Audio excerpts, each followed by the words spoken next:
굉장히 많이 돌았어요. 이제 제가 보이기에는 제 혼자만의 착각일지 모르지만 제가 굉장히 어려 보일 수 있기 때문에 아닌가요?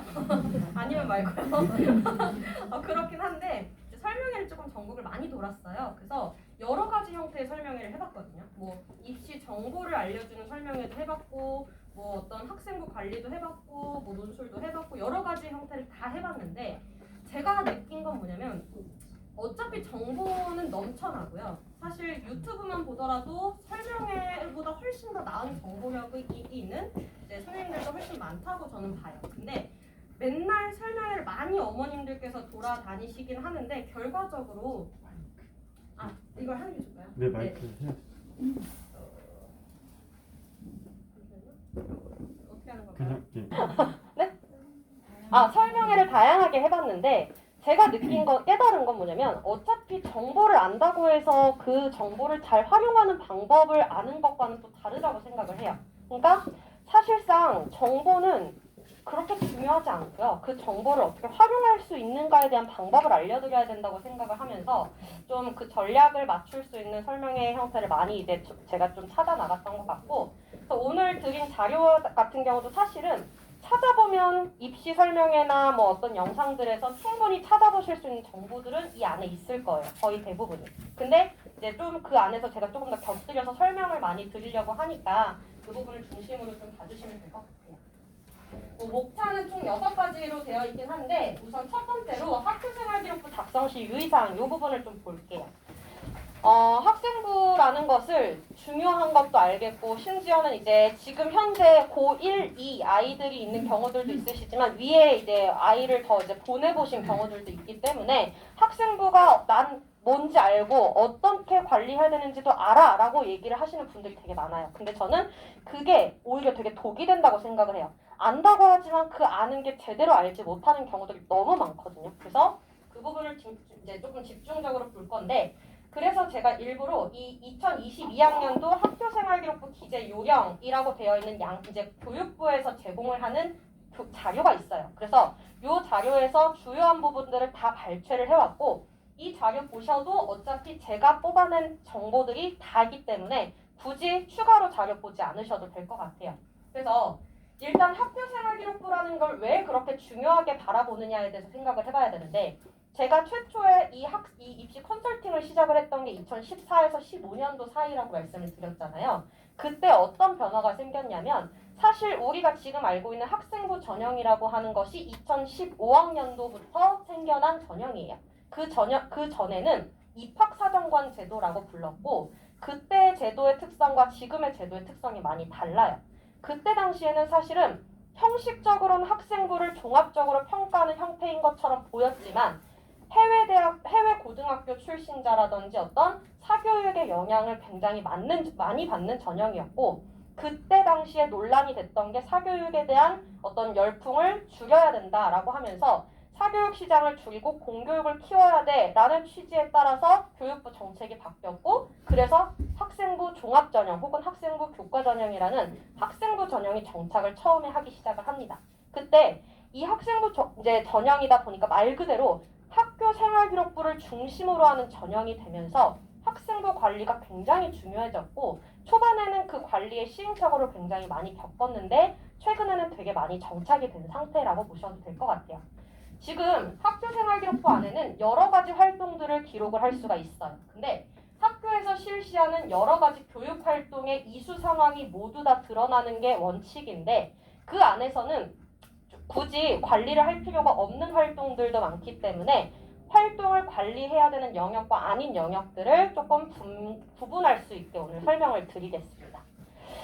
이 기재 불가 항목이라는 부분을 잘 알고 계셔야 되는 게, 사실 학교생활기록부의 양식은 제한적이고 그 안에서 애들이 차별화를 둘 수 있는 활동들도 그렇게 많지 않다라는 생각이 들면 조금이라도 눈에 띄는 건 없을까 하면서 남들은 안 하는 활동을 찾기 시작해요. 근데 대부분 남들이 다 안 하는 데는 그만한 이유가 있거든요. 그래서 굳이 다른 사람들이 다 같이 안 하는 활동을 하지 않아도 되는 이유들이 나열된 거다라고 보셔도 괜찮을 것 같아요. 이 조건들을 정확하게 알지 못하면 굳이 안 해도 될 것에 시간을 낭비하면서 버릴 수가 있으니까 꼭 정확하게 찾아보시고 체크를 하시면 좋겠습니다. 실질적으로 이제 봐야 되는 부분들은 이제 다음 장에 있는 학교생활기록부 영역별 입력 가능 최대 글자 수부터 보시면 될 것 같아요. 이 부분이 굉장히 사실은 되게 예민한 부분인데 우리의 학생부 구성 자체가 이제 크게 일목요연하게 이제 정리가 되어 있어요. 첫 번째, 인적 학적 사항이라고 되어 있는 부분 보시면 학생의 이름, 이제 제가 이 양식을 그대로 이제 캡처를 해서 가지고 온 건데 제일 위에 보시는 이 부분이 이제 아이의 개인 정보가 되겠고 인적 학적 사항 부분이 이 부분이 되겠죠. 여기까지는 어차피 대학 입시에서 블라인드를 처리하기 때문에 굳이 아이들이 신경을 쓸 필요가 없습니다. 지금 보시면 출결 상황이라고 되어 있는 부분, 제가 지금 색깔로 구분을 해놓은 게 사실상 초록색으로 표시해놓은 부분들을 챙겨야 되는 부분이다 라고 보시면 되거든요. 출결 같은 경우는 지금 이제 출결에 뭐 결석, 지각, 조퇴 이런 부분들이 다 있는데 미인정, 과거에는 이걸 우리는 무단이라고 불렀어요. 이거를 표현을 바꿨는데 무단만 없으면 아무런 상관이 없다라고 보시면 되겠고 이 무단 부분은 학생부 전형에만 타격을 주는 게 아니라 논술이나 정시에도 타격을 줄 수 있기 때문에 최대한 미인정만 나지 않게 해주시면 됩니다. 최근에 뭐 코로나 때도 막 애들 변수도 굉장히 많았고 뭐 독감 때문에도 그렇고 아이들이 사실 출결이 굉장히 엉망이 된 상황이 되기는 했어요. 근데 그 부분을 다 어떻게만 처리해 주시면 되냐면 아이들이 임의로 못 갔을 때 특기사항에다가 사유를 쓸 수가 있거든요. 그 부분에 쓸 수 있게 질병을 인증할 수 있는 병원 그 증을 끊어오시면 문제가 되지 않는다. 이렇게 보시면 될 것 같아요. 그래서 출결은 3년간 가장 좋은 건 당연히 3년 개근이지만 질병 같은 경우로 처리가 된다면 아무런 타격이 없어서 보통은 옛날에는 조금 질병에 대해서도 굉장히 불이익을 많이 줬어요. 그래서 한 5년 전 정도까지만 해도 질병도 너 그럼 몸이 나약한 거 아니야? 라고 하면서 그 부분에서 걸고 넘어져서 애를 떨어뜨리기도 했어요. 근데 지금은 코로나 때문에 어떻게 손을 쓸 수가 없는 상태가 돼버리니까 그냥 증만 제출할 수 있으면 다 처리되고 대학에서도 아무런 제지를 가하지 않았기 때문에 그 부분은 걱정 안 하셔도 될 것 같아요. 그 다음 밑에 보시는 수상 경력. 지금 우리가 이제 현재 예비 고1, 예비 고2 친구들이 경험하는 게 학생부의 변화를 굉장히 많이 경험을 했는데 그 변화의 가장 큰 특징은 학생부의 상당히 많은 부분들이 없어졌다는 거거든요. 그래서 이게 없어지면서 장단점이 있는 건데 예를 들면 지금 최초로 없어진 게 3번의 수상 경력 항목입니다. 이 항목이 원래는 교내 대회에서 수상을 했던 내용들을 다 이제 반영을 하는 부분인데 이게 한 학년에 한 학기마다 여러 개의 수상을 받으면 과거에는 그 중에 가장 자기가 자랑할 만한 수상 하나씩을 넣을 수가 있었어요. 그래서 대학에 총 3학년 1학기까지 하면 1학년 1학기부터 5개 학기가 있잖아요. 그 부분에 대한 수상을 반영을 해서 이 아이의 학업 우수성이나 진로에 대한 관심이나 이런 것들을 평가하는 지표로 활용을 했었는데 수상에 대해서 사실 굉장히 많은 논란이 있었어요. 아무래도 대회에서 실적을 내야 되다 보니까 그만큼의 퀄리티가 있는 실험이나 보고서를 작성해야 되는 등의 과정에서 아이들이 사교육의 영향을 받거나 혹은 외부에서 도움을 받아서 가지고 오는 경우들이 많았고 그래서 이런 부분들 또한 사교육의 열풍을 줄여야 되는 주요 항목이다라고 해서 수상 경력을 대입해서 빼기로 결정을 했습니다. 그래서 실질적으로 과거에는 교외 대회만 안 돼라고 했는데 지금은 교내 대회도 안 돼라고 해서 교내 외에서 열리는 각종 대회 실적은 대입에 영향을 주지 않기 때문에 의미가 없다라고 보시면 될 것 같아요.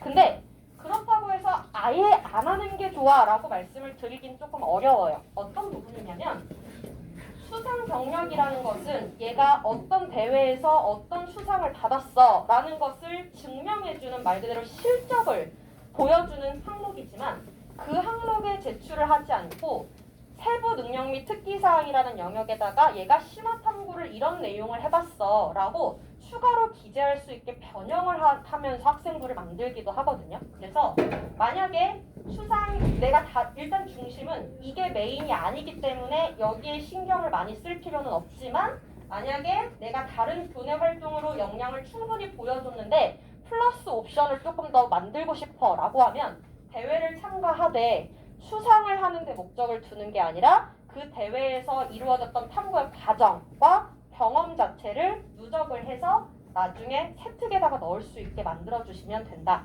이렇게 보시면 될 것 같아요. 그 다음 자격증 및 인증 취득 상황은 대입에 반영이 안 되기 때문에 이 부분은 신경을 쓰지 않으셔도 되고요. 지금 그러면 어디까지 넘어온 거냐면 1번, 2번, 3번, 4번까지 넘어온 겁니다. 여기까지는 이제 사실상 특별한 부분이 없다라고 보시면 되겠고 뒤에 있는 5번하고 6번 항목이 실질적으로 대입에서 가장 중요하게 언급되는 항목이라고 보시면 될 것 같아요.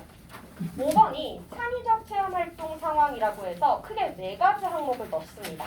첫 번째가 자율활동, 두 번째가 동아리, 세 번째가 진로활동, 네 번째가 봉사활동 실적 활동 내용이라는 걸 쓰게 되는데 이 중에서 봉사활동 실적도 의미가 없습니다. 그래서 이 부분은 신경 안 쓰셔도 되고 앞에 있는 3개, 자율, 동아리, 진로 이 3개 활동을 가장 잘 관리를 해주셔야 될 것 같아요. 이걸 3개를 우리가 흔히 비교과라고 부르는 항목이 바로 이 3개의 항목인데요. 이 중에 자율활동과 동아리활동은 500자를 쓸 수가 있고 진로활동은 700자를 쓸 수가 있거든요. 이 작성을 할 수 있는 글자 수는 사실은 누가 신경을 써야 되는 거냐면 각각의 이걸 작성하는 학교 선생님들이 신경을 쓰셔야 되는 거긴 한데 지금은 이 부분을 선생님들께 맡기지 않고 아이들이 작성을 하고 꾸려나가야 되는 지금 흐름을 가지고 있어요. 그래서 몇 자 이내로 써와 라고 심지어 아이들한테 요구를 하시는 경우들도 많기 때문에 그 부분을 저희가 케어를 하고 있는 거예요. 예를 들면 500자라는 것을 애들한테 써오라고 하는데 아이들은 자기를 최대한 잘 표현을 하고는 싶지만 그게 대학이 매력적으로 느낄 만한 서술인지에 대한 판단이 안 되죠.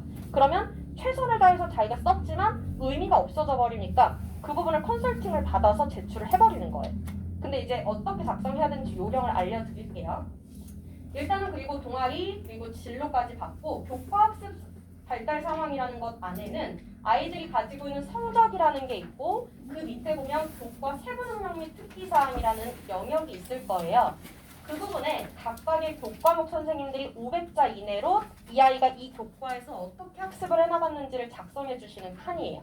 이 2개가 실질적으로 대학 입시에서 합격 당락을 좌우하는 결정적인 항목이라고 보시면 됩니다. 그 다음에 7번 항목 독서활동 상황은 제가 체크를 안 해놨죠. 이 부분이 대입에서 이제 미반영으로 바뀌었기 때문이고요. 8번 행동 특성 및 종합 의견 반영됩니다. 그리고 마지막 이 부분은 그냥 신경을 안 쓰셔도 됩니다. 그럼 뒷부분으로 한번 넘어가 볼게요. 제일 중요한 비교과 활동들이 다 들어가는 창의적 체험 활동 상황 항목이고요. 이 중에서 이제 자율활동, 동아리활동, 진로활동 이렇게가 있습니다. 지금 제가 동아리랑 진로는 써놨지만 자율활동 굳이 안 써놨다는 게 자율이 안 중요하다라는 게 아니라 이제 주요한 특징, 변화가 되는 부분만 이제 반영을 해놓은 거고요. 자율활동에는 예를 들면 뭘 넣는 거냐면 말이 어려워서 그렇긴 하지만 실질적으로는 학교에서 이루어졌던 행사나 활동에 참여했던 여러 가지 경험을 다 쓰는 게 자율활동입니다. 예를 들면 수학여행 갔던 거, 학생회 활동했던 거, 반장, 부반장 했던 거, 혹은 어떤 강연을 들었던 거 이런 게 다 포함이 되는 게 자율활동인데 자율활동과 진로활동 부분의 칸이 사실은 조금 서술이 혼재할 수 있어요. 왜 그러냐면 지금 자율, 동아리, 진로 이 3개 영역을 작성하는 권한을 가진 선생님들이 다 다른데요. 자율활동은 담임 선생님만 쓸 수 있고요. 진로 활동은 담임 선생님 플러스 진로 선생님이 쓰실 수 있어요. 동아리는 동아리 담당 선생님만 쓰실 수가 있어요. 근데 방금 말씀드린 것처럼 담임 선생님은 자율과 진로 2군데를 다 쓸 수 있다 보니까 쓸 수 있는 글자 수 제한이 아까 있었죠. 자율은 500자, 진로는 700자란 말이에요. 자율에 쓸 게 넘쳐나는 아이들을 버리라고 할 수는 없기 때문에 자율에 썼어야 되지만 분량이 넘치는 걸 진로로 옮기기도 해요. 그래서 진로의 서술하는 것과 자율의 서술하는 내용이 조금은 섞일 수 있다라고 보시면 될 것 같고요. 글자 수가 모자라는 것도 안 되지만 넘치는 것도 안 되기 때문에 그러면 그 안에 어떤 내용을 선택적으로 넣어야 되느냐가 중요하겠죠. 가장 중요한 건 학교생활기록부라는 건 말 그대로 학교에서 이루어졌던 모든 활동을 쓰는 게 아니라 오직 이 아이만을 위한 특별한 의미가 있는 활동을 중심으로 기록하는 게 중요해요. 예를 들면 학교에서 똑같이 성폭력 예방 교육을 들었어요. 이수 교육이 의무이기 때문에 이걸 다 들었지만 이 부분은 그럼 어디에 들어가냐? 자율활동에 기입이 될 거예요. 근데 얘가 성폭력 교육을 듣는 게 얘한테 의미가 있냐 없냐가 일단은 판단을 해봤을 때 실질적으로 전교생이 의무적으로 다 듣는 거고 그걸 듣고 본인이 어떤 의미 있는 활동을 한 게 아니라면 일괄적으로 써서 복사 붙여넣기 된 항목이 대학에 무슨 의미가 있냐는 거죠. 그러면 이렇게 중복적으로 모든 아이들이 일괄적으로 쓰이는 이런 항목은 싹 다 지워버리고 오직 얘만 한 거 혹은 똑같이 다 같이 했지만 얘가 어떻게 이 활동을 자기의 진로에 맞게 꾸려나갔는지를 써줄 수 있는 내용만 써주는 거죠. 예를 들면 대표적으로는 제일 쉬운 게 학급 임원이에요. 근데 학급 임원은 자율활동에 쓸 수가 있고 그래서 예를 들어서 1학기 학급 반장으로서 얘가 어떤 활동을 했어요 라는 걸 써줄 수 있는 부분이 있는데 제가 사실은 2월 말에 반드시 설명회를 해야 된다고 말씀을 드린 게 이 입학하자마자 혹은 학년이 올라가자마자 활동 선택을 할 때 그때 이걸 할 거냐 말 거냐를 결정해야 되는 가장 대표적인 게 임원 활동하고 동아리 활동이거든요. 그래서 이 두 가지를 할지 말지부터 말씀을 드리려고 지금 깔은 것도 있어요. 일단 임원이라는 걸 반드시 해야 되느냐에 대해서 말씀을 드리면 임원이라는 직책이 중요한 게 아니라 리더십이라는 역량을 가지고 있느냐가 중요해요. 그러니까 단장을 했다 안 했다가 리더십을 판단하는 기준이 되는 게 아니라 리더십은 직책이 없이도 할 수 있는 거고 그게 반장이 아니어도 보여줄 수 있는 기회가 많다는 거죠. 그러면 학급 반장을 하는 게 의미가 없냐? 또 그렇진 않아요. 대신에 본인이 중학교 때도 임원을 했을 거고 그 전에도 했을 텐데 과연 반장으로서의 역할이 똑같지는 않느냐에 대한 의문은 한번 돌아볼 필요는 있다는 거죠. 어차피 중학교 때 했던 역할과 똑같이 출석부 나르고 뭐 과제 걷고 이런 거 역할을 하는데 그게 얘가 과연 리더십이 있다? 저는 그렇게 생각하지 않아요. 그냥 인기투표 일부일 뿐이지. 그러면 리더십을 보여줄 수 있는 여러 가지 활동들이 뭐가 있는지를 알면 선택을 할 수가 있는데 학급에서 반장을 하거나 부반장을 했다고 해서 직급의 차이가 리더십의 역량의 수준 차이를 보여주지 않고요. 그리고 학생의 활동을 할 수도 있고 혹은 학급 내에서도 요새는 1인 1역할과 같은 명칭으로 아이들 한 명 한 명이 할 수 있는 역할을 분배해주기도 해요. 그거 자체도 리더십이 될 수 있고 사실은 그거 외에도 동아리에서 동아리 장을 하는 방법도 가장 좋은 리더십을 보여주는 방법 중에 하나예요. 또 한 가지는 교과목별로 이제 학기 초가 되면 교과부장 할 사람을 신청을 받을 건데 교과부장을 하는 게 가장 쉽고도 오히려 효율적인 리더십을 하는 방법이 될 수 있어요. 교과부장을 하면 장점은 교과부장도 사실은 학급 임원과 별다른 역할을 하지 않아요. 하지만 적어도 내가 그 선생님과 조금이라도 더 유대관계를 가질 수가 있겠고 내가 이 선생님한테 제가 이런 추가적인 탐구활동을 하고 싶은데 제출해도 돼요? 라고 이야기할 수 있는 기회가 더 많아지기 때문에 조금이라도 그 교과학습에 대해서 내가 공을 들였다라는 걸 어필하기가 좋다는 거죠. 그래서 만약에 뭐 이공계열을 가고 싶다. 그러면 당연히 수학하고 과학 선생님을 먼저 공략하는 게 좋겠고 만약에 문과 쪽이다 그래도 수학하고 영어 쪽을 공략해주면 좋겠죠. 그렇다고 국어가 안 중요하다 그건 아니에요. 어떤 교과목이든 간에 내가 역량을 발휘할 수 있는 과목의 기회가 있으면 다 하는 게 좋고요. 이걸 이제 알고 나면 애들이 학기 초에 교과부장 하려고 미친 듯이 손을 들 거예요. 근데 교과부장이라는 것을 하고 말고의 지금 판단 기준이 뭐로 갈리냐면 가위바위보로 갈려요. 네, 그래서 경쟁이 치열하고 생각보다 저는 다 지웠는데 다 떨어졌어요 하는 애들도 너무 많아요. 3년간 한 번을 못 할까요? 그렇지 않잖아요. 이게 매년 꼭 해야 되는 게 아니기 때문에 그냥 기회가 있으면 하는 거고 아니면 다른 역할로 리더십을 보여주면 되기 때문에 학급 임원을 할 거냐에 대한 고민은 이렇게 해소를 해보시면 될 것 같습니다. 그 다음 자율활동에 또 뭐가 들어가기도 하냐면 자율활동보다 사실 진로활동이 조금 더 많이 넣기는 하는데 진로탐색 보고서라는 것을 1학년 때 조금 많이 이제 작성을 해봐라 라고 유도를 하는 편이고 1학년 때 그런 활동이 없었다고 하면 2학년이 올라가고서라도 진로탐색 보고서는 한 번은 쓰게 돼요. 그래서 저는 사실 입학하기 전에 준비를 해놔야 될 가장 기본 서류 혹은 기본 과제 중에 하나가 진로탐색 보고서를 한 번쯤은 만들어봐 라고 얘기를 합니다. 이건 진로활동이나 자율활동에도 넣을 수 있지만 어디라도 넣을 수 있어요. 명분을 찾기만 하면 되는 거기 때문에. 근데 지금의 학생부 관리의 가장 큰 핵심은 진로에 대한 이해거든요. 즉 전공 적합성이에요. 그래서 이 부분에 대한 탐구 노력이 전혀 없는 상태에서 학생부 관리를 할 수는 없다라고 말씀을 드릴 수 있을 것 같고요. 학생부를 관리하면 그럼 이제 제가 말씀을 이렇게 드리면 그럼 진로가 결정이 안 돼 있는 애들은 큰일 나는 건가요? 라고 물어보세요. 근데 진로에 대한 결정이 반드시 확고해야 되는 건 아니고요. 또 바뀔 수도 있어요. 대신에 내가 아직 뭘 해야 될지 모르겠어서 손 놓고 있어요 라고 얘기하는 애가 최악이라는 거예요. 저는 저절로 제가 뭘 하고 싶은지가 생기지 않겠어요? 라고 기다리면 3년은 가요, 그냥.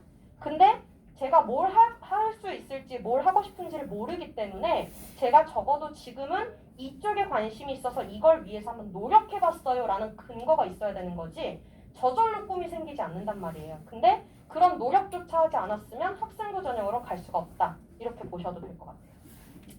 그러면 지금 학급 임원, 리더십 그리고 진로에 대한 가벼운 얘기를 이제 또 뒤에서 하긴 하겠지만 했고 동아리 활동에 대해서도 한번 얘기를 해보자면 사실 애들의 학생부에서 가장 결정타를 날리는 부분이 어떻게 보면 동아리라고 저는 보거든요. 왜 그러냐면 동아리라는 것은 다른 활동들은 사실 학교에서 이미 다 활동 계획을 세워놓고 거기에 따라갈 거냐 말 거냐에 대한 차이만 있을 뿐이에요. 그래서 엄청나게 차이가 나지 않는데 동아리는 말 그대로 본인이 어딜 들어갈 건지를 선택하는 자율성이 가장 높은 교내 활동이라는 거죠.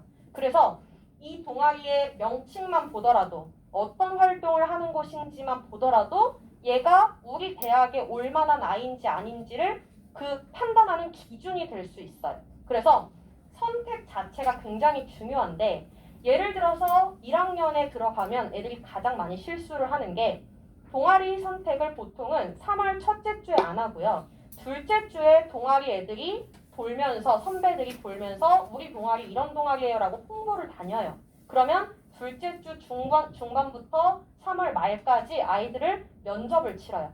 인기가 많은 동아리들은 면접을 봐서 아이들을 탈락시킨단 말이에요. 그러면 그 사이에 나는 어떤 동아리를 들어갈 건지에 대해서 초반에 후보를 작성을 해놓고 어떤 동아리를 들어갈지에 대해서 이제 대비를 해야 되는데 첫 번째는 애들이 실수하는 첫 번째는 뭐가 있냐면 일단 들어가고 싶은 데는 생각했지만 면접 준비를 하지 않는다예요. 두 번째는 내가 들어가고 싶은 동아리를 하나만 생각해놨다는 게 문제예요. 내가 원하는 동아리는 남들도 똑같이 인기가 많아서 경쟁이 치열할 수 있어요. 그러면 여기가 못 들어갔을 때 어디를 다시 들어갈 준비해볼까를 후보를 최소 2개에서 3개를 만들어놔야 되는데 첫 번째로 내가 1순위로 생각했던 동아리가 안 되잖아요. 그러면 괜히 마음이 급해져서 엉뚱한 데를 들어가요. 특히 남학생들은 축구부를 들어간다는 거죠. 네, 전 그럼 이제 틀렸다라고 얘기를 하거든요. 이제 너는 이제 마인드가 틀렸다 이렇게 얘기를 하는데 예를 들어서 만약에 저는 의사가 되고 싶어요. 이런 친구들이 있단 말이에요. 의대를 가고 싶다 이렇게 하는데 의대를 가고 싶으면 어떤 동아리를 들어갈까요, 보통? 일단 첫 번째로 애들이 제일 먼저 욕심을 가지고 있는 애들은 무조건 의료 동아리를 들어가려고 해요. 근데 저는 1학년 때부터 의료 동아리 들어가는 거 굉장히 비추하거든요. 왜 그러냐면 위험하기 때문이에요. 의대나 의료보건 계열을 가려면 성적이 절대적으로 높아야 되는데 내가 이 고등학교 생활이라는 걸 경험해보지 않은 상황에서 시행착오를 겪을 가능성이 매우 높고 성적이 뒷받침이 안 됐는데 뒤늦게 내가 난 의대는 안 되나 보다 다른 데라도 돌려야지 그러면 예를 들어 애들이 제일 만만한 게 생명과학 동아리를 지른단 말이에요. 아니 그 생명과학과를 지원한단 말이에요. 근데 생명과학과는 기분 나빠서 안 뽑아요. 당연한 거죠. 제가 이제 직접적으로 이렇게 말씀을 드리긴 했지만 어떤 의미냐면 대학의 입장에선 사실은 애들을 선발할 때 뭘 또 고민하냐면 이 아이가 진짜 대단한 아이인가를 보기도 하지만 거꾸로 얘가 우리 과를 왔을 때 이탈하지 않을까도 또 고민을 해요. 즉 얘가 의대를 가고 싶었던 애인데 생명과학과를 올 애가 아닌데 우리 과를 지원했어? 그러면 성적이 안 돼서 의대는 못 가겠고 내가 그래도 만만한 게 생명과학과니까 써야지 라고 해서 왔으니 얘는 대학을 다니면서 뒤통수를 친다는 거죠. 그러면 대학의 입장에서 선발을 기껏 해놨지만 다시 얘가 빠져나가니까 인원의 결원이 생겨버린다는 한계가 생기는 거예요. 그래서 여러 가지 이유가 있기 때문에 초반부터 의료보건 계열을 지원하려고 하는 친구 혹은 교대를 쓰려고 하는 친구들은 저는 초등이라는 그 타겟을 정확하게 명시하는 걸 되게 어려워하는 편이에요. 즉 1학년 때까지는 내가 어느 분야로 진출을 바꾸게 될지 모르기 때문에 조금은 범위를 넓혀놓고 시작을 하는 게 좋고요. 그랬을 때 만약에 가능성이 있다 그러면 2학년 때 동아리를 바꾸는 게 훨씬 나은 거지 그 전부터 1학년 때부터 뚜렷한데 성적도 된다 그럼 베스트죠. 근데 그럴 가능성이 얼마나 될지에 대해서 보장이 안 되면 섣불리 나서서는 안 된다라고 얘기를 해요. 그래서 일단 동아리 선택이 굉장히 중요한데 동아리는 과거에는 정규 동아리와 자율 동아리 이렇게 구분을 두 가지로 나눴어요. 근데 지금은 정규 동아리 하나만 들어갈 수 있기 때문에 더더욱 선택이 중요해졌죠. 두 가지의 동아리를 통해 다양한 역량을 보여줄 수 있었던 과거와 다르게 오직 하나만 가지고 이 아이의 잠재력을 보여줘야 되는 상황이 됐으니 이 동아리 선택 하나가 굉장히 신중해야 되고 원하는 데를 못 들어갔을 때에 대한 대비 들어가기 위한 준비가 다 입학 전에 되어 있어야 된다는 거예요. 그래서 1학년은 입학 전 그리고 2학년은 1학년 때 들어갔던 동아리와 똑같이 유지하는 게 맞는지에 대한 고민을 한 번 더 해봤으면 좋겠다라는 거고 이런 것도 있죠. 그리고 고1 때는 예를 들어 고1 학부모님들 이제 2학년 이제 섞여 있으니까 고1 때 같은 경우는 무조건적으로 진로에 대한 목적의식이 뚜렷한 친구들보다는 오히려 학업적인 역량을 다지기 위해서 최선을 다했던 애들을 대학은 더 좋아해요. 즉 교과학습에 대한 우수성을 보여줄 수 있는 동아리를 들어가니까 훨씬 더 유리할 수도 있다는 거죠. 예를 들면 이공계열로 갈 거야. 하지만 진로가 확정되지 않았어? 그러면 수학이나 과학 동아리를 들어가주는 게 안전한 거고 만약에 문과 계열로 갈 거야. 그러면 국어, 수학, 영어, 사탐은 사실 그렇게 없지만 보통은 시사 이슈 탐구 동아리 이런 데를 많이 들어가거든요. 그래서 자기가 가려고 하는 적어도 계열만 정해놓고 동아리 활동을 해주는 게 훨씬 더 안전하다라고 말씀을 드려요. 그래서 1학년 때 선택이 정말 중요하고 2학년 때도 동아리 선택 하나만 학기 초에 잘 잡아놓으면 나머지 활동은 사실 1년 동안 수습이 다 가능해요. 얘가 그렇게 활동을 하지 않았어도 저희가 나중에 써서 내면 선생님이 다 반영을 해주신단 말이에요. 그래서 동아리만 선택을 제가 바꿀 수는 없기 때문에 선택만 제대로 해놔도 문제가 없이 시작할 수 있다. 이렇게 보면 될 것 같고요. 그래서 동아리 활동에서 이제 변화된 게 대입에서 자율 동아리가 미반영된다. 그리고 청소년 단체 활동 미기재, 소논문 기재 금지라고 되어 있는데 이 중에서 소논문 기재 금지라는 부분을 잘 이해를 하셔야 될 것 같아요. 소논문이라는 게 사실 애들이 논문을 읽어본 적도 없는 애들이 논문을 쓴다는 것 자체가 말이 안 된다는 거예요. 그래서 이 부분이 가장 사교육에 의존을 많이 받았던 영역이다 보니까 이 워딩을 금지시켰어요. 근데 그렇다고 해서 소논문을 쓰지 마가 아니라 변형된 형태로 탐구 보고서는 작성을 해야 됩니다. 그래서 탐구 보고서라는 게 그러면 어떤 논문의 양식을 가진 상태로 써야 되느냐? 그건 아니에요. 적어도 과학 쪽에 실험을 한다. 그러면 실험을 하게 된 계기, 실험의 방법, 실험의 진행 과정, 실험의 결과 요 정도의 양식만 채우면 되는 거지 서론, 본론, 결론, 논의 이런 식으로 해서 우리가 알고 있는 그런 논문의 양식을 갖춰야 되는 건 아니에요. 이렇게 탐구 보고서를 작성하는 건 동아리 활동에서도 쓸 수 있고 모든 교과 활동에서 앞으로 반드시 한 번 이상은 하게 될 거기 때문에 그 부분에 대한 준비는 조금 해놓는 게 좋겠다라고 말씀드려요. 그 다음에 진로 활동에 보시면 세부적으로 다시 쪼개져 있는 틀이 있는데 진로, 희망 분야라는 부분이 있어요. 이 항목도 대입에 미반영이 됩니다. 근데 그렇다고 해서 얘가 어떤 진로를 관심을 가지고 있는지를 전혀 대학이 모르겠어는 아니에요.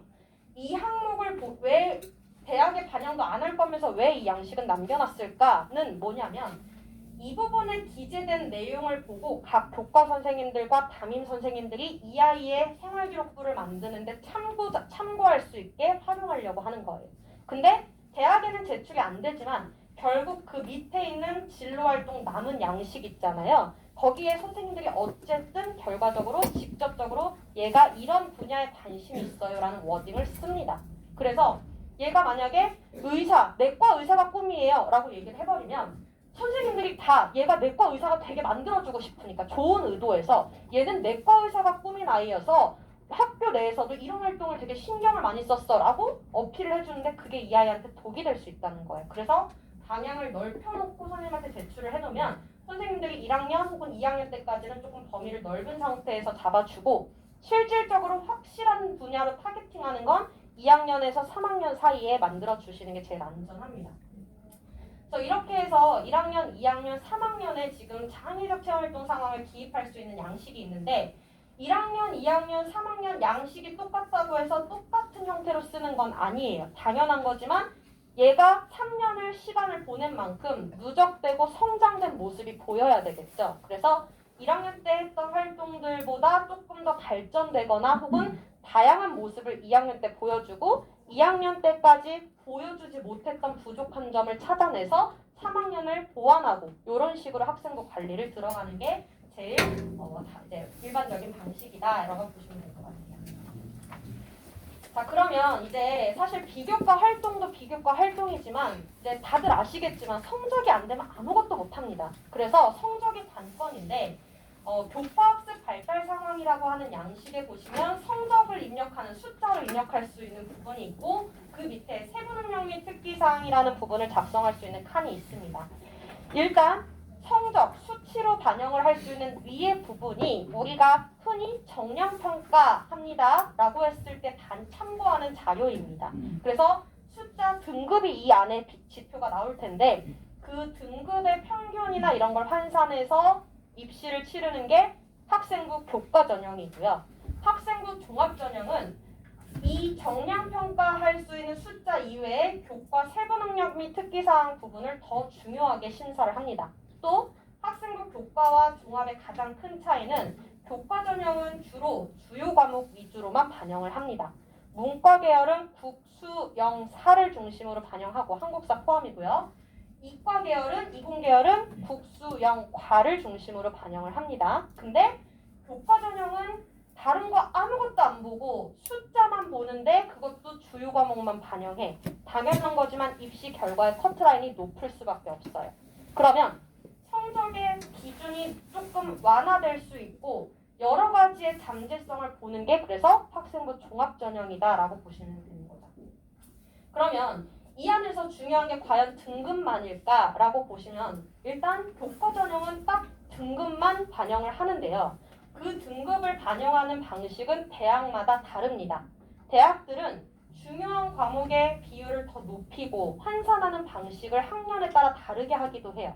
그래서 이 환산 방법은 대학마다 다르다 보니까 대학마다의 입학처를 들어가 보시면 입시 시즌에 내 내신을 입력할 수 있는 시스템 프로그램을 올려놔요. 그러면 거기에 자기 성적을 입력해 놓으면 내가 이 대학 기준으로 내신이 얼마만큼으로 환산이 되는지를 확인할 수가 있고 그것과 동시에 전년도 합격자들의 데이터도 같이 공개가 되어 있어요. 그러면 그걸 가지고 아, 나는 여기를 갈 수 있구나, 못 갈 수 있구나 라는 확인이 가능하다 보니까 합격 가능성이 조금 더 높아요. 왜? 어차피 안 될 학교는 안 쓰니까요. 즉, 지원의 안정성이 가장 높은 건 어떻게 보면 학생부 교과 전형인데 그만큼 내가 높은 학교를 지원할 수 있는 가능성이 차단된 전형이 교과 전형이기도 하죠. 그러면 조금 더 모험은 할 수 있으나 내가 합격할 수 있는 보장이 조금 덜 되는 전형이 학생부 종합 전형인 거거든요. 그러면 전교 과목 반영하고 교과 세트이나 비교과 활동을 다 반영을 하게 되다 보니까 사실 내신이 낮은데도 붙는 아이들이 보통 여기서 나오는 거예요. 근데 이 전형에서는 그러다 보니까 결과적으로는 교과 전형보다는 조금 더 기회가 넓게 잡혀 있다 보니 사실 내가 언제까지 내신을 포기할 수 있어 없어를 판가름하는 시점이 교과 전형보다는 좀 늦어요. 즉 내가 1학년만 했는데 학생부 종합이 안 될 것 같아 포기나 하는 건 굉장히 어리석다는 거고요. 끝까지 해봐야 되는데 그 끝까지의 기준이 저는 적어도 2학년 말까지는 나와 봐야 된다고 얘기를 해요. 즉 2학년 생활기록부까지 일단은 판을 다 까봐야 학생부 전형으로 갈 수 있다 없다의 판가름을 하는 거지. 애들이 1학년 때 딱 해보고 1학년 1학기만 해보고 심지어 전 안 될 것 같아요. 전 원하는데 못 가니까 그냥 포기하고 정시로 갈게요 하는 애들이 거의 대부분이 3학년 때 다시 돌아옵니다. 왜냐면 자기 마음대로 정시 성적이 안 나오는 걸 깨닫기 때문에. 그래서 이 판단을 포기했다가 뒤에 와서 다시 오면 수습을 해줄 수가 없어요. 그러니 2학년 때까지는 끝까지 끌고 가야 되는 부분이고 내신이라는 것을 평가하는 방식이 정량평가만 있는 게 아니다 보니까 성장세가 나타난다면 보완이 또 가능해요. 예를 들면 1학년 때 그냥 개판을 쳤는데 2학년 때 오르고 3학년 때 올랐다. 혹은 과목 간의 편차가 되게 심했는데 그걸 최대한 잘 잡아서 유지를 어느 정도 평준화를 시켰다라고 한다면 그래도 대학에서 1차 서류 심사를 통과는 시켜버린단 말이에요. 그래서 하락세인 친구들은 합격하기가 굉장히 힘든 건 맞고 근데 성장세가 있거나 여러 가지 측면에서 보완이 되거나 비교과 활동으로 커버가 되거나 여러 가지 요소를 봤을 때 가능성이 있다고 한다면 끝까지 일단 가보는 게 맞다라고 말씀드리고요. 일단 이 성적 부분에서도 사실 학생부 종합은 특징이 또 등급만 보는 게 아니라 옆에 보시면 표준 편차, 뭐 어떤 분산 뭐 이런 것들도 있고 응시 인원이라는 것도 과목별로 다 다르단 말이에요. 그러면 등급 평균이 안 좋은데 그것만 가지고 떨어뜨리는 게 아니라 얘가 왜 안 좋을까를 해석해요, 대학은. 즉, 얘가 진짜 공부를 안 하거나 못했던 건지 아니면 응시 인원이 너무 적어지면서 특히 2학년 때는 선택 과목별로 아이들이 나뉘기 때문에 등급의 하락이 불가피하단 말이에요. 그러면 그런 요인으로 인해서 성적이 떨어진 건지에 대해 판단을 하기 위해서 등급만 보지 않고 이 여러 가지의 성적 수치를 다 같이 종합적으로 봅니다. 그래서 임의로 등급만 안 좋다고 해서 포기하기에는 너무 이르다는 거죠. 그 다음에 이제 그러면 교과 세부 능력 및 특기사항 부분을 볼게요. 방과후학교 수강은 이제 미기재, 즉 기재를 할 수가 없습니다. 그러니까 하는 게 의미가 없다고는 하는데 아직도 학교들은 방과후학교 활동을 굉장히 많이 권장을 하고 있어요. 그래서 이거를 듣는 건 자유지만 그 안에서 배웠던 거는 공식적으로는 기입을 할 수가 없고요. 학교 선생님들에 따라서는 네가 여기서 들었던 거를 방과후라고는 기록할 수 없으니 교과 세특에 추가해서 써줄게라고 하시긴 해요. 그래서 만약에 그게 가능하다고 하면 방과후를 이용하는 것도 좋습니다. 대신에 사전에 이 활동 내용을 생활기록부에 쓸 수 있을까요에 대한 확인이 되고 하는 게 의미가 있겠죠. 그 다음에 영재활동이나 이런 거는 당연히 이제 미반영이니까 상관이 없고 이제 교과 선생님들마다 제가 아까 전에 500자씩 쓸 수가 있다라고 말씀을 드렸잖아요. 이 500자들의 기록이 어떻게 되느냐가 성적이 안 좋아도 커버가 될 수 있는 아주 강력한 힘을 갖습니다. 근데 예를 들면 제일 어리석은 아이들이 판단을 잘 못하는 게 뭐냐면 수학을 못해요. 예를 들면. 근데 수학을 못하니까 자신감이 없고 선생님과 소통하는 것도 꺼리고 내가 이 과목에 대해서 어필할 수 있는 기회가 없다고 생각을 해요. 오히려 반대로 가야 되는데 성적이 안 나와. 그러면 내가 이거를 이렇게 발전시키기 위해 노력했어요라는 거꾸로 더 노력을 해서 그 결과가 증명이 돼야 되는데 포기를 해버리는 순간 성적도 안 좋은데 기록할 것도 없어가 되니 못 가는 거예요. 그래서 가장 성적이 안 나오는 과목들을 메꾸는 게 더 낫고요. 그렇다고 해서 어떤 주요 과목도 아닌 거에 애를 써가면서 공을 들여라가 아니라 일단 주요 과목에서 자기 진로에 주요하게 평가를 받는 과목들은 먼저 수습을 해놔야 되고 나머지 과목들도 편차가 없는 선에서 공부를 계속 해줘야 된다라고 보시면 될 것 같고요. 그러면 중요하지 않은 과목들은 어느 정도까지 공부를 해야 되죠? 라고 물어보는데 일단 내가 이과다. 그러면 국영수 과만 챙기면 되는 게 아니라 사회랑 한국사도 챙겨야 되는 게 맞고 심지어 기가도 챙겨야 됩니다. 근데 어느 정도 비중, 중요도의 차이는 있기 때문에 내가 조금 소홀한 과목이 있을 수는 있겠죠. 근데 그 편차가 1, 2등급 이상 나는 건 좋지 않아요. 예를 들면 국수, 영, 과가 전부 다 1등급, 2등급이 나왔는데 사회 한국사는 3등급에서 4등급이고 기가는 5에서 6등급이다. 그러면 이런 성적은 오히려 불이익을 받습니다. 너는 중요하다고 생각되는 것과 아닌 것에 대한 판단을 네가 스스로 해? 라는 거죠. 그러면 다른 아이들이 우수한 애들이 얼마나 많은데 너는 네가 스스로 네 약점을 만들고 가는구나가 되기 때문에 일단 편차가 심하지는 않아야 되고요. 편차가 심하다고 했으면 당연히 수습할 수 있는 노력이 되어 있어야 되죠. 그래서 교과 세특을 이제 작성하는 부분인데 여기는 어떤 식으로 작성이 되냐면 수업 시간에 선생님들이 수업한 내용들을 요약해서 써주시기도 하고요. 수행평가로 뭘 했는지도 써주시기도 하고 개인적으로 어떤 과제를 해서 제출한 것들도 써주시기도 해요. 근데 첫 번째로 수업 시간에 선생님이 어떤 내용을 수업을 진도를 뺐는지를 쓴 기록은 의미가 당연히 없겠죠. 얘만 한 게 아니라 남들도 다 한 거니까. 그러면 이건 의미가 없고 두 번째로 수행평가했던 거 의미는 있어요. 대신에 수행평가라는 것도 형태가 다양한데 단순히 문제풀이, 퀴즈를 하는 형태의 그 수행평가를 수행했음은 의미가 없고요. 수행평가 안에서 발표, 토론, 보고서 작성, 뭐 여러 가지 다양한 형태의 활동성이 나타났던 거 있잖아요. 이런 것들의 기록을 구체적으로 만드는 게 중요합니다.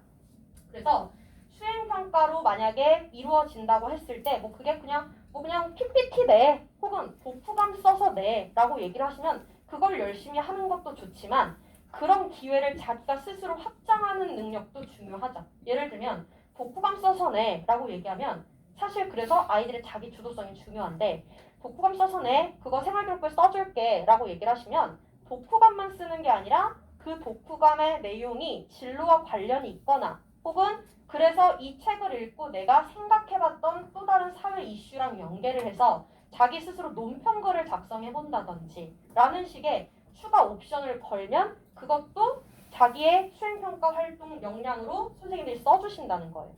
자기가 개인적으로 외부에서 단독으로 수행한 활동은 선생님들이 잘 안 써주시려고 하는데 수행평가로 주어진 과제를 확장했던 경험에 대해서는 선생님들도 써주실 수밖에 없다는 거예요. 그러니까 최대한 학교 수업과 연계돼서 자기 스스로 조금 차별화할 수 있는 전략을 많이 세워놓는 게 좋을 것 같다라고 말씀드려요.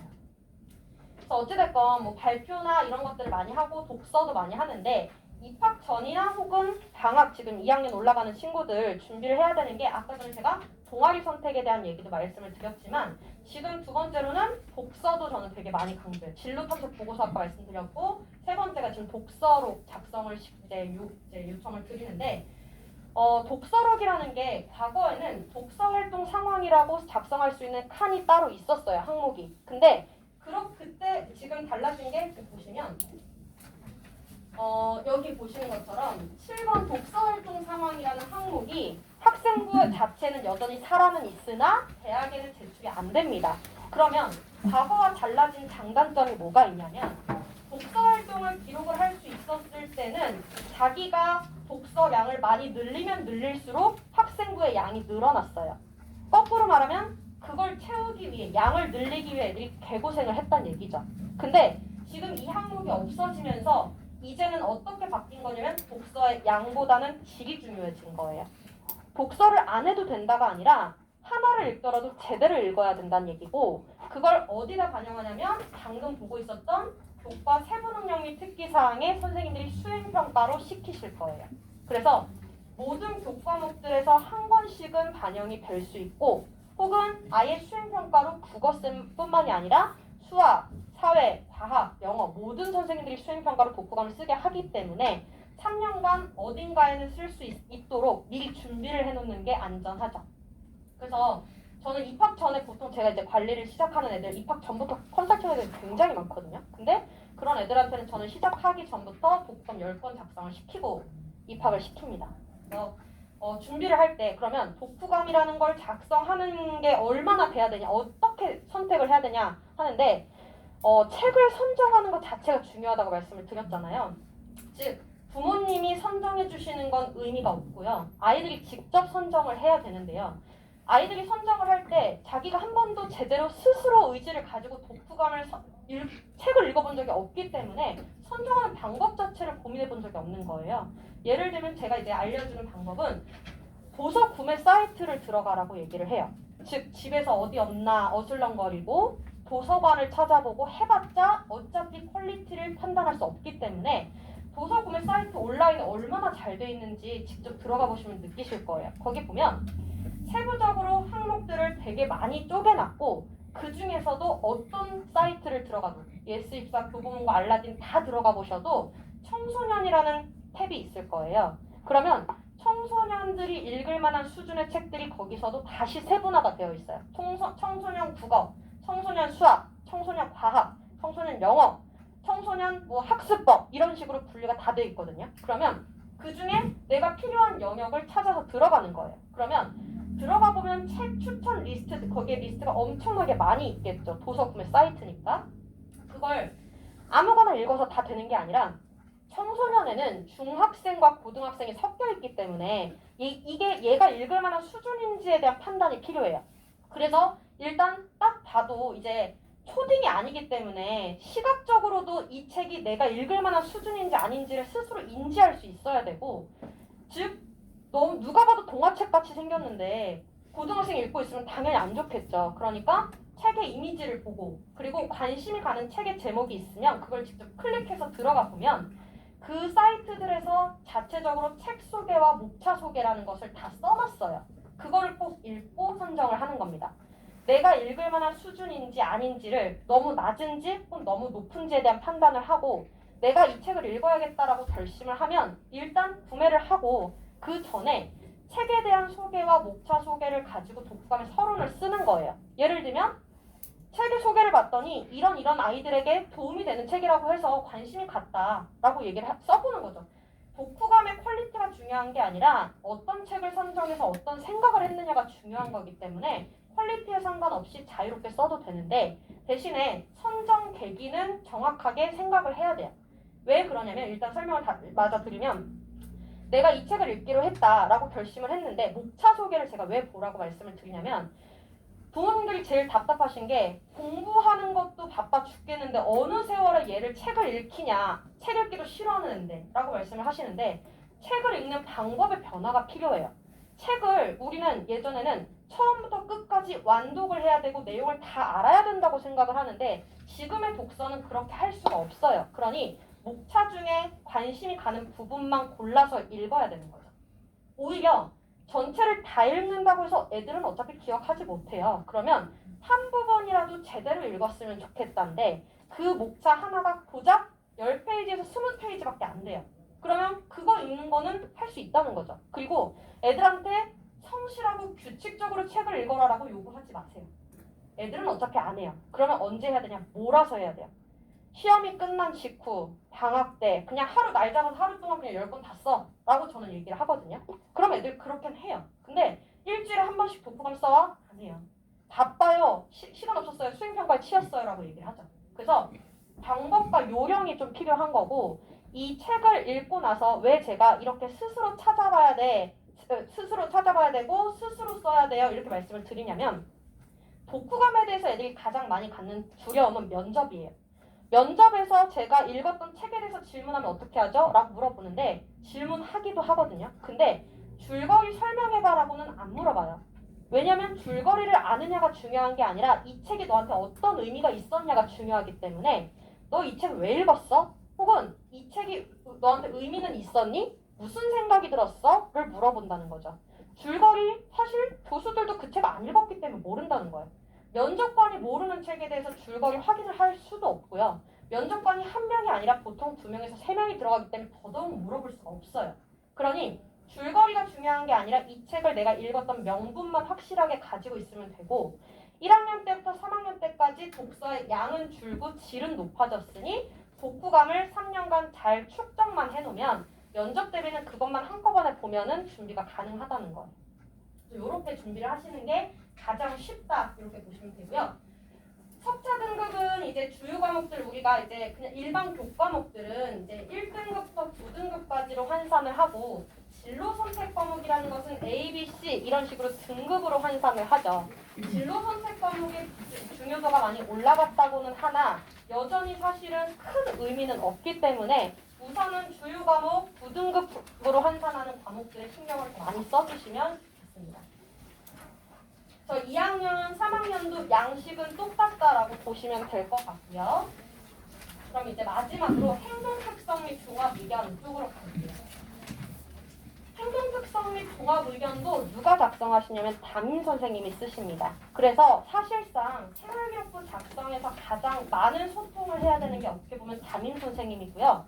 교과 선생님들에 따라서는 이 교과 생활 채택을 작성하는 것에 공을 많이 안 들이려고 하시는 분들도 있을 거예요. 그러면 담임 선생님이라도 찾아가면 담임 선생님은 최대한 많은 걸 수용해 주시기 때문에 그렇게 활용을 하시면 될 것 같아요. 교과 선생님들을 이제 잘 반영을 안 해주시기도 한다고 말씀을 드린 게 교과 선생님들이 만약에 잘 반영을 안 해주셔요. 그렇다고 해서 저희가 어떻게 누구도 개입을 할 권한이 없습니다. 심지어 학교 선생님들도 개입을 할 수가 없어요. 그러니 수학 선생님인데 수학 선생님 잘 안 써줘요. 어떻게 하죠? 방법이 없어요. 사실은 평상시에 선생님과 유대관계 잘 싸우면서 그 선생님이 내 거를 잘 써주시게끔 애를 쓰는 수밖에 없지 담임 선생님한테 가서 선생님 수학 선생님한테 가서 세특 좀 잘 써달라고 좀 해주세요. 할 수가 없어요. 그건 선생님의 고유 권한이니까 침해를 할 수 있는 사람이 아무도 없다는 거죠.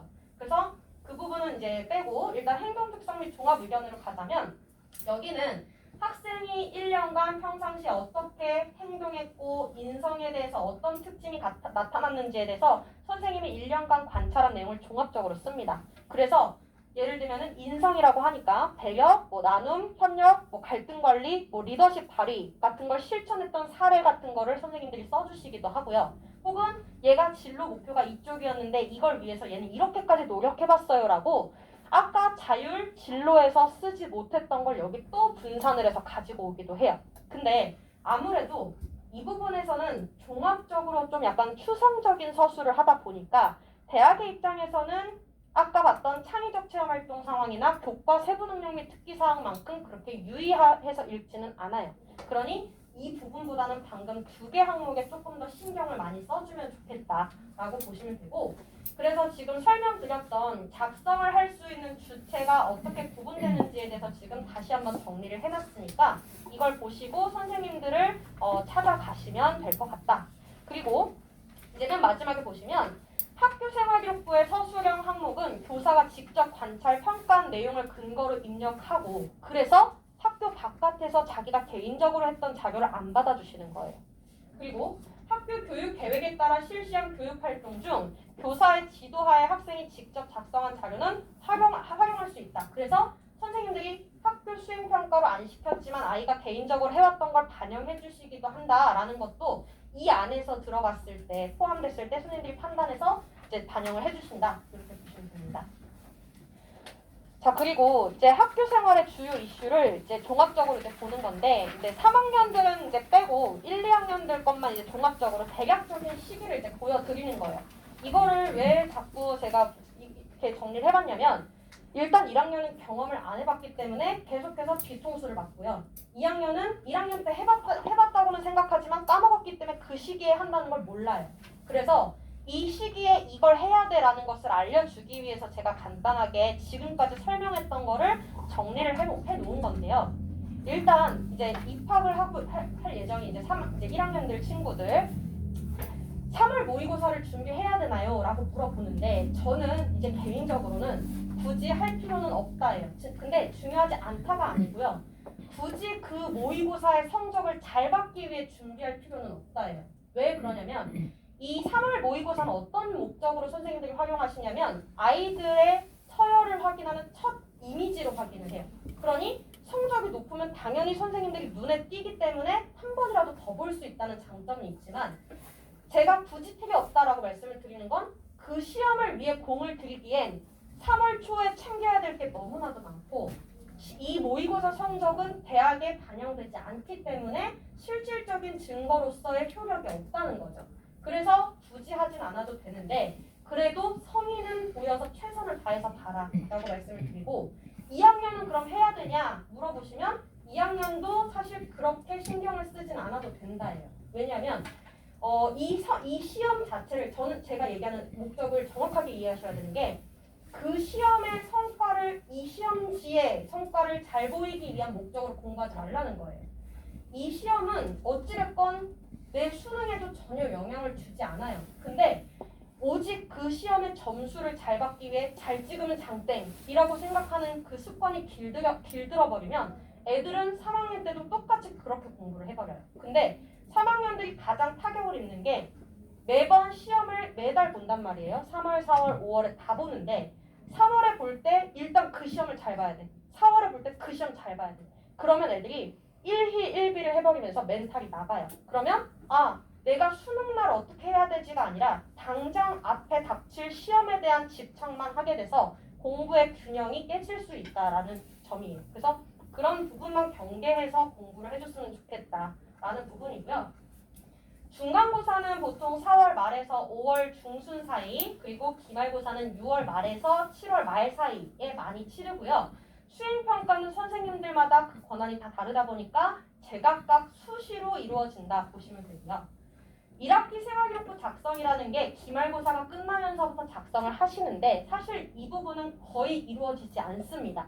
보통은 1학기와 2학기가 구분된 교과목이거나 혹은 담당 교사가 변경되는 경우에 한해서 학기를 마무리하는 시기에 작성을 하시는데 이 부분은 선생님이 아예 마감을 하신 경우가 아닌 경우는 어지간하면 수정 보완이 가능하고 혹은 1학기 일괄적으로 작성 안 하고 연말에 한 번에 다 끝을 내버리시는 선생님들도 많아요. 그래서 이 시기에는 그래도 비교적 바쁘지 않습니다.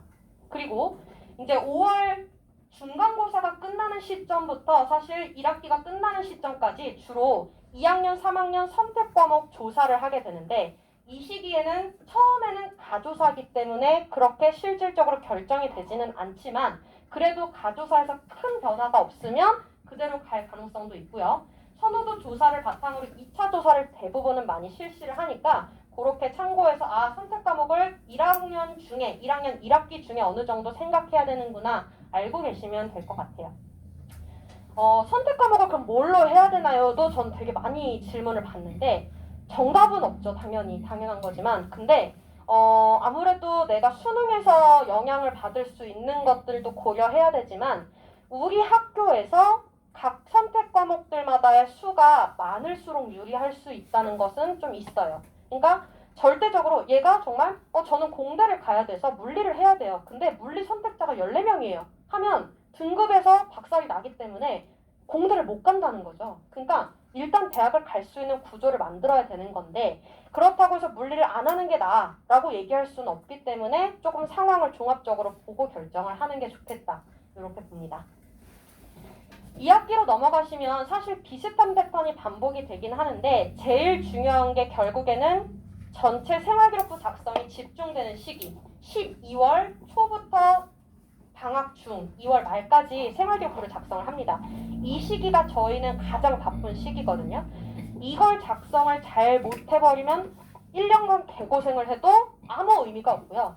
1년 동안 탱자탱자 놀았는데 막판에 컨설팅에서 그냥 제출했는데 애가 굉장히 괜찮은 애로 나올 수도 있어요. 그래서 이 작성을 정말 많이 공을 들여야 되는데 그럼 이 시기만 신경 쓰면 돼가 아니고요.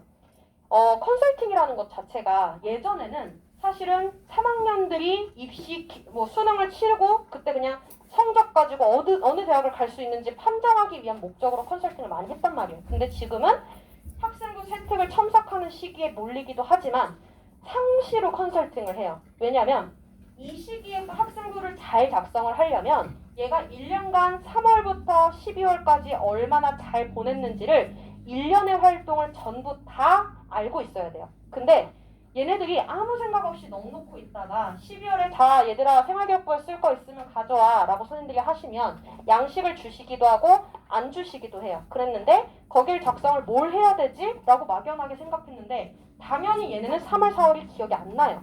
그러면 내가 뭘 했는지 모르니까 비교적 최근 일들 9월 이후에 2학기에 있었던 일들만 최대한 막 뽑아내려고 하는데 실제로 의미 있는 수행평가 같은 건 1학기 상반기에 굉장히 많이 이루어진단 말이에요. 그러면 상반기에 있었던 수행평가나 활동들도 계속해서 뭐가 이루어졌는지를 누적해서 관리를 할 필요가 있다는 거죠. 그래서 이렇게 다 모아놨다가 나중에 학년 말이 됐을 때 생활기록부 첨삭할 수 있도록 가지고 오면 일괄적으로 작성할 수 있다. 이렇게 말씀드려요. 그래서 그래서 이제 대략적으로 제가 설명을 다 드렸던 것들을 간단히 제가 이제 답변을 정리를 해놓은 건데 가장 많이 질문을 하시는 게 새학기를 잘 시작하는 노하우 1, 2학년 다 포함인데 학급 임원을 할 거냐에 대해서 꼭 학급 임원이어야 되는 건 아니다라고 말씀을 드렸고 대안이 뭐가 있는지도 여기 보여드렸어요. 그 다음에 어떤 교과목의 학습 부장을 할 거냐 진로와 연관된 교과목을 하면 가장 좋겠지만 꼭 그것만 해야 되는 건 아닙니다. 다른 교과목들도 마찬가지로 의미가 있고요. 학생회에 가입할 거냐 해도 좋고 안 해도 되는데 대신에 학생회 활동은 그만큼 시간을 굉장히 많이 뺏깁니다. 그래서 이걸 했는데 성적이 안 나와? 그러면 오히려 너 여기에 정신 팔려서 성적 안 나왔지? 라고 공격을 받아요. 그래서 학생회 활동을 하는 게 무조건 도움되는 것도 아니고 이거를 한다면 내가 다른 활동들을 더 열심히 할 의지를 가지고 있어야지만 하는 게 좋겠다. 그렇게 말씀드리고요. 어떤 동아리에 가입해야 되는지에 대해서도 간단히 말씀드렸는데 교과 수업에서 관련 배운 걸 심화 확장할 수 있거나 아니면 진로 관심 분야에 연관된 활동들을 다양하게 경험할 수 있는 토론, 연구, 발표, 실험, 독서 등 다양한 걸 할 수 있는 동아리를 해주면 좋겠다.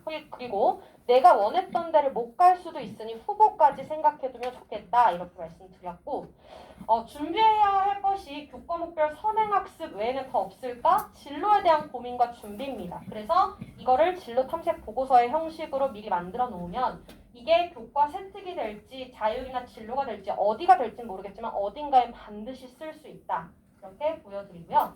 독서도 양보다는 질을 높이는 데 신경을 써서 이제 개학하기 전에 준비를 해줬으면 좋겠다.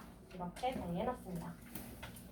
학습 관리의 전략인데 사실 이거는 정답은 없어요. 정답은 없는데 학습의 환경이라는 것이 애들마다 다양하단 말이에요. 근데 이 학습의 환경을 애들이 자기 스스로 나름대로 통제를 하겠다고 지금 이게 제가 아이들의 학습 그 애들 인스타를 캡처해 온 거거든요. 이 애들이 뭐 이런 식으로 자기가 학습 일지를 작성을 해놓고 이거를 인스타에 올리는 걸 공스타그램이라고 해요. 근데 공스타그램에 의미가 있냐? 저는 의미 없다고 생각해요. 보여주기 식이지.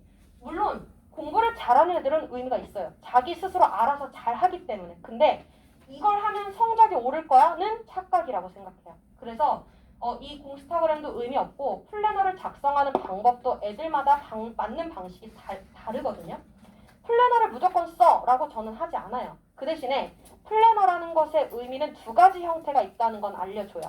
애들이 플래너를 쓰기 시작하잖아요. 그러면 학기 초에 의욕을 가지고 플래너를 막 사요. 막 문구점을 가가지고 예쁜 걸 산단 말이에요. 특히 여학생들. 근데 플래너를 사가지고는 처음에 초반에 한 달 정도는 최선을 다해서 열심히 하려고 애를 쓰다가 결국엔 포기해요. 왜냐? 내가 계획했던 것과 실제가 이루어지지 않다 보니까 짜증이 나기 시작하죠. 그러면 이 플래너 나랑 안 맞아. 새로운 플래너 사러 가야지 라고 해요. 플래너 탓을 하면서 새로운 플래너를 사러 간다는 거예요. 근데 그래봤자 또다시 또 그 플래너만 버려지겠죠. 그래서 계획을 세우는 게 그 아이의 성취에 동기부여를 하는데 도움이 되는 아이들도 있지만 그렇지 않은 경우는 오히려 학습 일지의 형태로 작성을 하는 게 더 중요해요. 지금 보여드리는 게 일지를 제가 어떻게 아이들 관리를 시키는지의 패턴인데 자기 스스로가 머리로 해야 될 거를 해야 돼. 난 이렇게까지 해야 해 라고 생각하는 높은 기준을 가지고 자기 스스로의 OX 성취를 평가해버리면 스트레스 받고 포기하는데 자기 스스로의 역량이 얼마나 되는지를 알고 나서 플래너를 작성하면 조금 달라지거든요. 즉 내가 언제 시간이 생각보다 많이 낭비가 되는지 혹은 언제 무슨 과목의 공부를 할 때 능률이 오르는지에 대해서 최소한 1, 2주 정도 자신의 생활 패턴을 있는 그대로 나열을 해보는 거예요. 그러면 나는 생각보다 식사를 하고 나서 내가 핑계김에 굉장히 버려지는 시간이 많구나를 확인하고 그 시간을 공부할 수 있도록 패턴을 잡아주는 것도 있고요. 혹은 나는 뭔가 이렇게 아침부터 열심히 하고는 있는데 그러니까 애들이 플래너를 쓸 때 가장 많이 갖는 함정이 뭐냐면 공부한 시간만 쓴다는 거예요.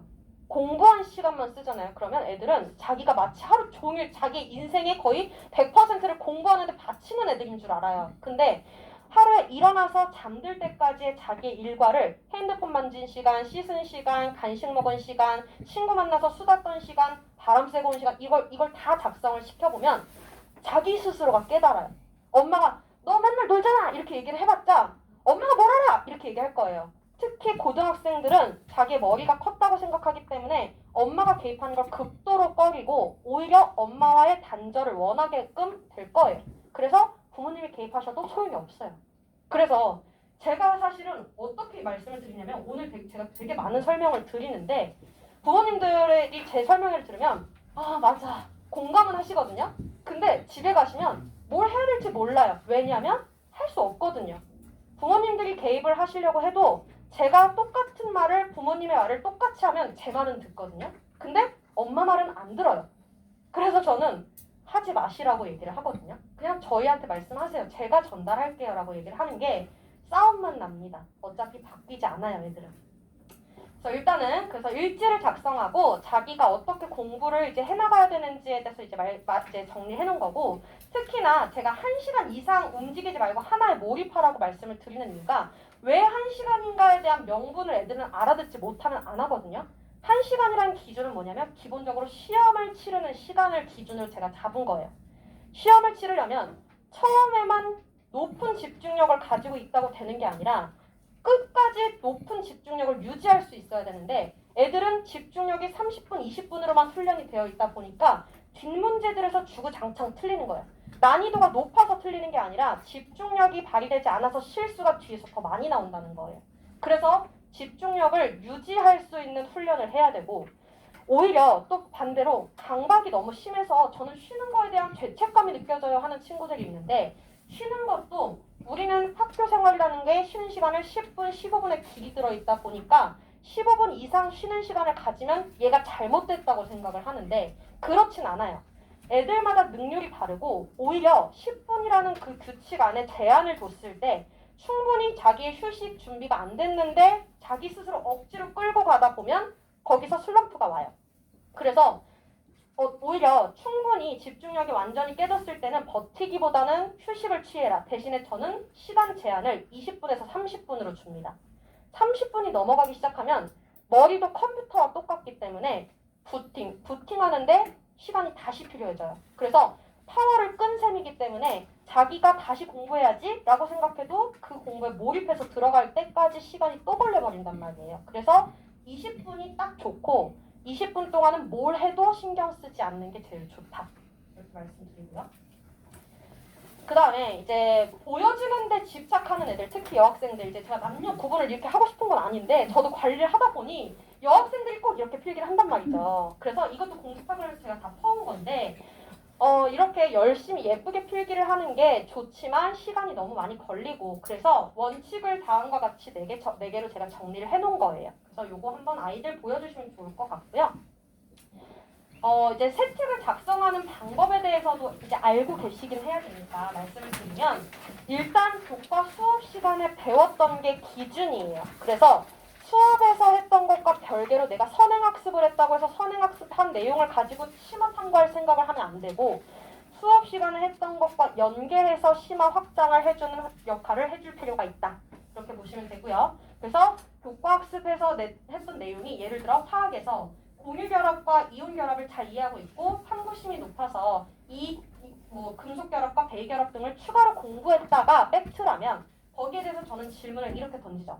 공유결합과 이온결합에서 뭘 더 알게 됐니? 추가로 궁금해져서 뭘 더 조사했니? 수업 시간에 배운 것과는 어떤 차이가 있고 어떻게 더 확장됐니? 그게 너의 진로에 어떤 도움이 됐니?를 추가로 계속해서 다 이끌어내줘야 되는 거고 그걸 세특에 또 포함을 해서 작성을 합니다. 그리고 수업 내용과는 별개로 자기가 조금 더 심화 탐구를 하고자 한다면 도서를 읽거나 시사 이슈를 탐색해보는 방법도 좋은 습관 중에 하나입니다. 그래서 이것도 실제로 제가 가르쳤던 아이가 이제 작성되어 있는 세특 중에 하나인데 이걸 딱 보자마자 얘가 어떤 진로에 관심이 있는 애라는 게 느껴지시나요? 재활의학에 관심이 있다는 걸 누가 봐도 아시겠죠? 그 워딩이 안 들어갔어도 사실 보이스타 치료법이라는 용어나 이런 내성마비 이런 얘기가 나오는 순간 아 얘는 의료 쪽에 관심이 있겠구나라는 추정이 돼버리는 거예요. 그래서 이거는 교과 수업에서 선생님들이 가르치지 못한단 말이에요. 그러니 자기 스스로가 교과 수업 내용과 연계해서 심화 확장을 할 수 있는 아이디어를 만들어내야 되겠죠. 그 그 다음에 심층 탐구를 하는 거고 그거를 세특으로 작성을 하는 건데 세특 작성을 하는 거는 기본적으로는 선생님들의 역량에 따라서 사실 좌우가 되게 많이 됩니다. 근데 그 부분을 보완하기 위해서 아이들에게 조금 더 어떤 양식을 주고 더 쓸 거 있으면 가져와 라고 얘기를 하시기 때문에 그 양식을 쓸 때 저희들의 역할이 개입이 되는 거예요. 근데 부모님들이 하시려고 노력은 하시는데 저는 부모님들이 세특을 저한테 이제 이렇게 써봤는데 괜찮아요? 라고 가져오시는 분들도 있어요. 그러면 아무 얘기도 안 하시고 우리 아이 세특인데 이렇게 쓰면 되는지 한번 봐주세요 라고 말씀을 하시면서 써오신 걸 다 주세요. 애가 썼어요. 그럼 이제 이거 어머니를 쓰셨잖아요 라고 전 얘기를 해요. 왜냐면 엄마가 쓰는 문체는 티가 나요. 부모님이 쓰시는 건 왜 그러냐면 우리 아이에 대한 사랑과 애정이 가득하시기 때문에 선생님들이 써주시는 것과 다른 워딩들이 나오거든요. 뭐 이 아이는 뭐 훌륭한 인품을 가지고 있고 뭐 굉장히 친구들에게 사랑을 받는 아이고 뭐 이런 얘기들이 막 나와요. 근데 부모님들이 쓰고자 하는 표현들 학교에서 보여지지 않는 모습일 거야 라고 생각해서 써주시지만 그거는 사실 보여요. 저희도 보이고 대학도 보이고요. 대학은 그런 걸 사실 중요하게 생각하진 않아서 최대한 부모님의 애정을 조금 빼셨으면 좋겠다 이렇게 말씀드려요. 나머지는 이제 컨설팅의 유형에 대해서 간단히 설명이 되어 있는 건데 학생부를 이제 정기적으로 관리를 하는 친구들 같은 경우는 한 달에 한 번 또는 두 번씩 상담을 하고요. 이 친구들은 이제 제가 학교에서 어떤 일이 일어날 건지에 대해 예고하고 그거를 실제로 어떻게 수행했는지 체크하고 그걸 어떻게 생활기록부로 옮길 건지에 대한 전반적인 관리를 다 하기 때문에 이거는 보통 3년을 끝까지 갑니다. 애들이. 그러니까 제가 해야 돼 라고 얘기하는 게 아니라 애들이 그냥 해요. 그렇게. 왜냐면 이 도움을 받다가 나 혼자 할 수 있을 것 같아 라고 해서 빼는 애들도 결국엔 다시 돌아오거든요. 혼자서 할 수 있는 거에 한계가 있어서 그런 거고 수시 지원 전략 컨설팅이라는 건 한 번만 받으시면 되는데 이거는 1년에 한 번 정도 혹은 3년 중 한 번 정도 이렇게 받으시는 경우들이 많아요. 연에 한 번이라는 것은 생활기록부 결과물이 나왔을 때를 말씀드리는 거고요. 생활기록부가 있어야 그걸 진단할 수 있는 거죠. 그래서 수시를 쓴다면 학생부 전형을 쓰는 게 맞는지 아닌지 학생부 전형을 쓴다면 교과로 쓸지 종합으로 쓸지 혹은 어느 학교 수준까지 쓸 수 있는지에 대한 종합적인 진단이 여기서 나타나고 혹은 생활기록부를 앞으로 어떻게 발전시켜야 되는지에 대한 피드백도 여기서 한 번에 끝이 납니다. 면접 컨설팅은 이제 실질적으로 지원이 끝난 상태에서 지원하는 대학들에 따라서 면접의 형태가 다르기 때문에 거기에 맞춰서 실전 시뮬레이션을 하는 개념이다 보시면 되고요.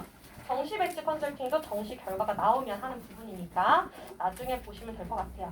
그래서 각각의 형태가 뭐가 있는지 어떤 내용을 가지고 컨설팅을 하는지에 대해서는 여기 써 있는 거를 보시면 충분히 이해를 하실 수 있을 것 같고 제가 실제로 관리를 해서 진학을 시켰던 아이들의 내용들을 이제 발췌를 해놓은 거니까 참고해서 궁금하시면 나중에 따로 질문을 하셔도 될 것 같습니다. 그래서 이렇게 오늘 이제 설명회를 조금 마무리를 하겠습니다. 좀 긴 시간이긴 했는데 저도 할 말이 너무 많아서 사실 되게 빨리 했고요. 이해가 안 되시는 부분들도 있을 것 같고 오늘 이제 제한된 시간 안에 해야 되다 보니까 사실 설명을 더 할 수 있는 부분들도 생략된 것도 되게 많아요. 그래서 개별적으로 각자 가지고 계신 고민이 있으면 학원에다가 이제 상담 신청을 해주시면 그 부분에 맞춰서 답변을 드리도록 할게요. 네, 그럼 일단 오늘 여기까지 하겠습니다. 네, 감사합니다. 수고하셨습니다.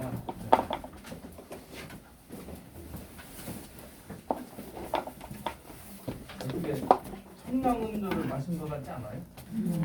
경쾌하죠? 간단하지가 않아요. 이렇게 참 아는 것을 챙겨야 된다는 거. 정말 대학을 가기가 그냥 대충 가면 갈 수 있겠지만 그래도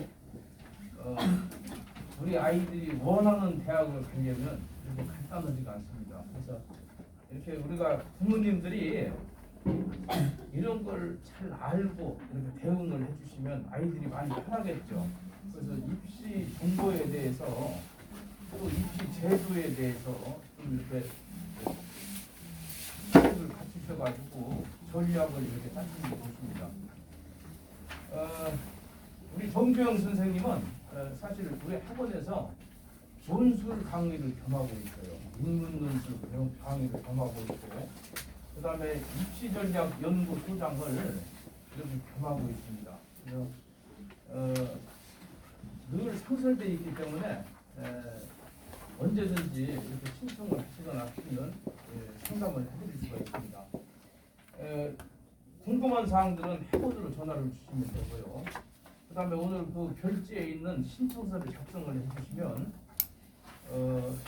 순차적으로 해서 또 연락을 드려서 개별적인 상담 시간을 갖도록 하겠습니다. 자, 수고들 하셨습니다. 모두 마치겠습니다. 자, 감사합니다.